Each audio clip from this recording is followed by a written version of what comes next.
السلام علیکم ناظرین۔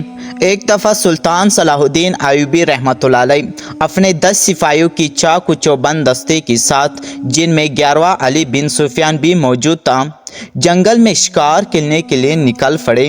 یہ شکار عیش و عشرت کے لیے نہیں تھا، بلکہ سلطان صلاح الدین ایوبی رحمۃ اللہ علیہ کو خاص جاسوس کی طرف سے خبر ملی کہ جنگل میں ایک خفیہ راستہ ہے جس میں سے تاجروں کا قافلہ گزر جائے گا، اور اسی قافلے میں عیسائی بادشاہ کی جاسوس تاجروں کی بیس میں چھپے ہوں گے، اور وقت آنے پر جنگل کی ایک خاص راستے انگوڑیا سے قافلہ سے جدا ہو کر جنگل میں پڑاؤ کریں گے۔ وہ جاسوس کوئی عام جاسوس نہیں، بلکہ صلیبی بادشاہ کی ماہر جاسوس ہیں، جو اس نے فلسطین سے بہت سے دامے خریدے ہیں۔ وقت سے پہلے اگر ان کو نہ پکڑا گیا تو وہ ہماری سرحدوں میں داخل ہو کر فساد پیدا کریں گے، اور ہو سکتا ہے کہ ان کے ہاتھوں ایسی معلومات لگ جائے جو آنے والے وقت میں ہماری جنگی حکمت عملی کو تہس نہس کر دیں۔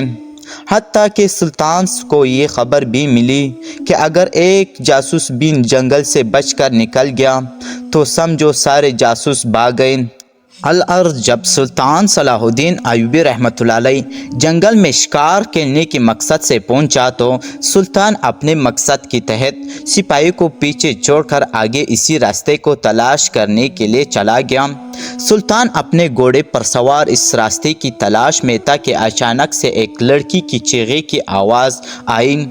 وہ آواز سن کر سلطان صلاح الدین ایوبی رحمۃ اللہ علیہ بڑا حیران اور پریشان ہوا کہ اتنے بڑے اور گھنے جنگل میں لڑکی کی آواز کیسی؟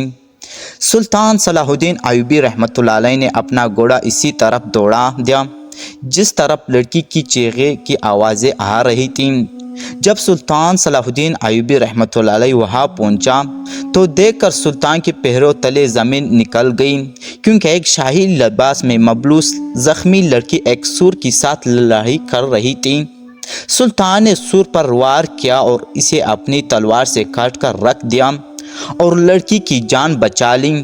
چونکہ سلطان صلاح الدین ایوبی رحمۃ اللہ علیہ جاسوسی کے لیے نکل گیا تھا، اس لیے آپ کا لباس بالکل عام سپاہی جیسا تھا، لہٰذا وہ لڑکی نہ پہچان سکی کہ یہ نوجوان آدمی کون ہے۔ اس نے سلطان صلاح الدین ایوبی رحمۃ اللہ علیہ کا شکریہ ادا کیا۔ سلطان صلاح الدین ایوبی رحمۃ اللہ نے اس سے پوچھا، اے لڑکی، تم کون ہو اور کہاں سے آئے ہو؟ تم اس جنگل میں کیسے پہنچے ہو؟ تو اس نے کہا، میں صلیبی بادشاہ کی شہزادی ہوں، ہمارے قافلے پر ڈاکوؤں نے حملہ کر دیا اور میں اپنی جان پر بڑی مشکل سے بچا کر اس جنگل میں بھاگ آئی، لیکن میں ایک مصیبت سے نکلی تو وہ دوسری مصیبت میرے گلے میں پڑ گئی اور اس سور نے مجھ پر حملہ کر دیا۔ آپ نے میری جان بچا کر مجھ پر بہت بڑا احسان کیا۔ میں واپس محل میں جا کر اپنے بابا کو اس بات کا ذکر کروں گا اور تمہارے لیے بہت بڑا انعام رکھوں گا۔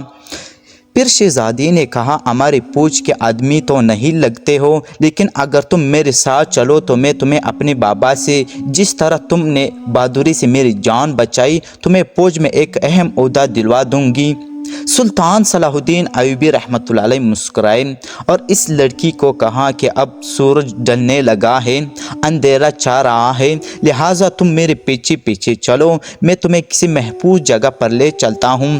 ادھر سپاہی آپ کو ڈھونڈ رہے تھے، لیکن سلطان صلاح الدین ایوبی رحمۃ اللہ علیہ نے ان سے بہت دور نکل چکا تھا۔ وہ گھوڑوں کی پہروں سے آپ کی پیروی کر رہے تھے، لیکن وقت بہت زیادہ گزر گیا تھا۔ چلتے چلتے سلطان صلاح الدین ایوبی رحمۃ اللہ علیہ کی نظر ایک غار پر پڑی تو آپ نے اس لڑکی کو کہا، شہزادی، آپ اس غار کے اندر چلے جائیں اور آرام کر لیں، کیونکہ اندھیرے کے ساتھ ساتھ سردی بھی بہت زیادہ پڑ رہی تھی اور ہو سکتا ہے کہ سردی کی وجہ سے آپ بیمار نہ پڑ جائیں۔ آپ نے اپنے جسم سے گرم چادر اتاری اور شہزادی کو اڑ کر کہا کہ تم اس غار کے اندر آرام کرو، میں باہر تمہاری حفاظت کروں گا۔ لڑکی بڑا حیران ہوا اور پریشان تھی کہ ایک نوجوان نے میری کس طرح بہادری سے جان بچائی اور خود کو ٹھنڈ میں رکھ کر میری حفاظت کر رہا ہے۔ شہزادی غار کے اندر تھکاوٹ کی وجہ سے سو گئی۔ آدھی رات کو جب اس کی آنکھ کھلی تو اس نے دیکھا کہ سلطان صلاح الدین ایوبی رحمۃ اللہ علیہ تہجد کی نماز پڑھ رہے تھے اور وہ یہ منظر دیکھ کر ڈر گئی، کیونکہ اسے اب پتہ چلا کہ یہ نوجوان ایک مسلمان ہے۔ وہ مسلمانوں سے سخت نفرت کرتے تھے، کیونکہ شہزادی کو ہمیشہ بتایا گیا کہ مسلمان فساد پیدا کرتے ہیں اور امن خراب کرتے ہیں۔ پھر وہ سلطان کو دیکھتی رہتی تھی۔ سلطان صلاح الدین ایوبی رحمۃ اللہ علیہ نے دعا مانگی اور دعا مانگتے ہی سلطان کا چہرہ سرخ لال ہو گیا۔ پھر سلطان صلاح الدین ایوبی رحمۃ اللہ علیہ سجدے میں گر گئے۔ پھر جب سجدے سے اٹھ پر سلطان کے چہرہ سرخ ہو گیا۔ ایسا 3-4 مرتبہ ہوا تو وہ لڑکی سلطان صلاح الدین ایوبی رحمۃ اللہ علیہ کے پاس آئی اور کہا، سلطان معظم، کیا آپ کی طبیعت تو خراب نہیں؟ آپ چہرہ بار بار سرخ کیوں ہو رہا ہے؟ سلطان نے کہا، مجھے کچھ نہیں ہوا، تم جا کر اندر آرام کرو۔ سلطان صلاح الدین ایوبی رحمۃ اللہ علیہ کی تمام رات عبادت میں مشغول رہے، اور اسی طرح سورج طلوع ہوا تو سلطان نے شہزادی کو ساتھ لیا اور چلتے چلتے ایک راستے پر آ گیا۔ اب سلطان کو تسلی ہوئی کہ یہ راستہ ہمیں جنگل سے باہر لے جائے گا۔ جیسے ہی سلطان صلاح الدین ایوبی رحمۃ اللہ علیہ اس سے راستے پر پہنچے تو تاجروں کا قافلہ بھی وہاں پہنچ چکا تھا۔ سلطان صلاح الدین ایوبی رحمۃ اللہ علیہ نے شہزادی کو محفوظ جگہ پر بٹھا دیا اور کہا کہ تم یہاں آرام کرو، میں جس مقصد کے لیے آیا تھا اس کو پورا کر لوں۔ سلطان صلاح الدین ایوبی رحمۃ اللہ علیہ نے اس قافلے کو چھپ کر دیکھنے لگا۔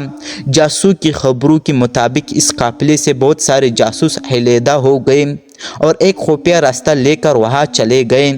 اب سلطان کو تسلی ہو چکی تھی، کیونکہ سلطان صلاح الدین ایوبی رحمۃ اللہ علیہ ان جاسوسوں کا ٹھکانہ دیکھ چکا تھا۔ وہ قافلہ وہاں سے گزر گیا۔ اتنے میں سلطان صلاح الدین ایوبی رحمۃ اللہ علیہ کی سپاہی بھی وہاں پہنچ گئے۔ سلطان نے اپنے تمام سپاہیوں کے احکامات جاری کیے اور گھات لگا تمام جاسوسوں پر حملہ کروا کے تمام جاسوسوں کو پکڑوا لیا۔ اتنے میں سلطان صلاح الدین ایوبی رحمۃ اللہ علیہ نے عیسائی بادشاہ کی طرف خط لکھا اور اس کو ایک خط میں یہ لکھا کہ بیٹی کے ساتھ ہونے والے تمام واقعات کے بارے میں بتایا، اور یہ بھی بتایا کہ آپ کی بیٹی میرے پاس ہے۔ اب تک شہزادی کو معلوم نہیں تھا کہ یہ نوجوان جس نے میری جان بچائی وہ مصر کا سلطان صلاح الدین ایوبی رحمۃ اللہ علیہ ہے۔ تھوڑی دیر ہی میں سلطان صلاح الدین ایوبی رحمۃ اللہ علیہ کے پاس عیسائی بادشاہ کا کمانڈر اور اس کی بہت سارے سپاہی شہزادی کو لینے کے لیے آ گئے۔ شہزادی نے سلطان صلاح الدین ایوبی رحمۃ اللہ علیہ کا بہت شکریہ ادا کیا اور کہا کہ اے نوجوان، میں نے اتنی رات سے تمہارے پاس ہوں، لیکن مجھے یہ نہیں پتہ چلا کہ تم کون ہو اور تم کس فوج کی کمانڈر ہو یا کوئی عظیم انسان ہو۔ تو آپ رحمۃ اللہ علیہ نے مسکراتے ہوئے کہا، شہزادی میں مصر کا سلطان صلاح الدین ایوبی رحمۃ اللہ علیہ ہوں۔ شہزادی نے کہا، سلطان معظم، جس کا نام سن کر بڑے بڑے بادشاہ کانپ جاتے ہیں۔ اب بات میری سمجھ میں آئی کہ جس انسان کا ایمان اتنا مضبوط ہو، اس عظیم انسان کو کوئی شکست نہیں دے سکتا۔ لیکن ایک بات مجھے ساری رات پریشان کرتی رہی کہ جب آپ سجدے سے اٹھتے تو آپ کا چہرہ سرخ کیوں ہو جاتا؟ تو سلطان نے کہا کہ آپ بے انتہائی حسن کی مالک ہو اور مجھے بہت ڈر تھا کہ کہیں آپ کا حسن مجھے میری ایمان کو قبضے میں نہ لے آئے، اس لیے میں اس ڈر کی وجہ سے میرا چہرہ بار بار سرخ ہوتا جا رہا تھا۔ اس کے بعد شہزادی نے سلطان صلاح الدین ایوبی رحمۃ اللہ علیہ کا شکریہ ادا کیا اور واپس اپنی طرف چلا گیا۔